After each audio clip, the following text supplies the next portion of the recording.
ये कानूनी कार्रवाई है, भ्रष्टाचार को साफ करना है, भ्रष्टाचारियों को जेल में डालना है, या ये राजनीतिक खेल है?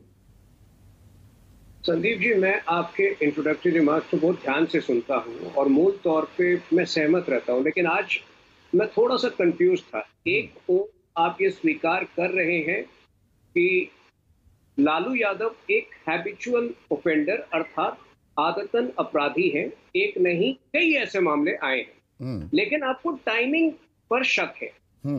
अगर मैं समझ सकूं आपके रिमार्क्स को, आपको टाइमिंग पे शक। तो सबसे पहले तो 2008 से 2014 का हिसाब किताब आपको कांग्रेस पार्टी से लेना चाहिए, जो कि लिप्त थी इस पूरे कारनामों में। 2014 के बाद देखिए कई बार कुछ चीजें बैक बर्नर में जाती हैं, लेकिन जो चारा घोटाला 95-96 से चल रहा था, उसमें भी कन्विक्शन जो है हमारे कार्यकाल में ही हुआ लालू जी का। 2017 में जो कन्विक्शन अलग होता है, छापेमारी अलग होती है। तफ्तीश की प्रक्रिया 14 साल बाद शुरू हो रही है, इसमें फर्क है। तो 2017 में जो छापे मारे गए थे, उनको जो होटल की प्रॉपर्टी में जो सिमिलर चार्ज था, IRCTC का मामला है, वो अलग मामला है। नहीं, मुझे पता है। मैं ये कह रहा हूं कि हमारी सरकार उनको ऐसा नहीं कि टाइमिंग के लिए रुकी हुई थी। कुछ चीजें, कुछ केसेस कई बार बैक बर्नर पे चले जाते हैं जब नए सुराग इमर्ज होते हैं, और नए सुराग कई बार इंटरकनेक्टेड होते हैं। हो सकता है दूसरी केसेस से आए हो तो, लेकिन सीबीआई के मंशों पर शक करके मुझे लगता है कि हम पूरे इन्वेस्टिगेटिव प्रोसेस को डिरेल करने का काम करते हैं। ये बड़े दुख की बात है कि आज ज्यादातर विपक्षी पार्टियां जो हैं इस प्रकार के करप्शन में लिप्त हैं।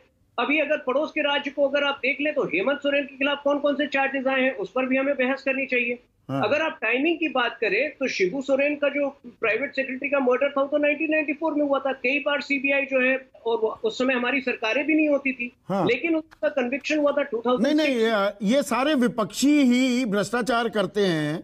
जो बीजेपी में आ जाते हैं विपक्ष के नेता, वो गंगा नहा जाते हैं।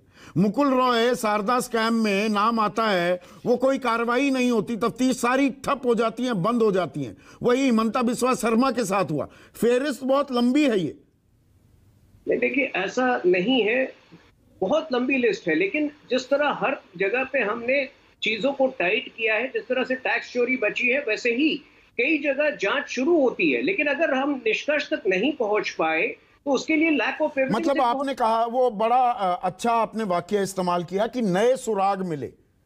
वो नए सुराग लालू प्रसाद यादव, या मैं कहूं उनके बेटे तेजस्वी और नीतीश के बीच दोस्ताना, वो नया सुराग तो नहीं था कि अरे अच्छा ये फिर साथ आ रहे हैं, ये कहीं फिर से सरकार ना बनाने लगे।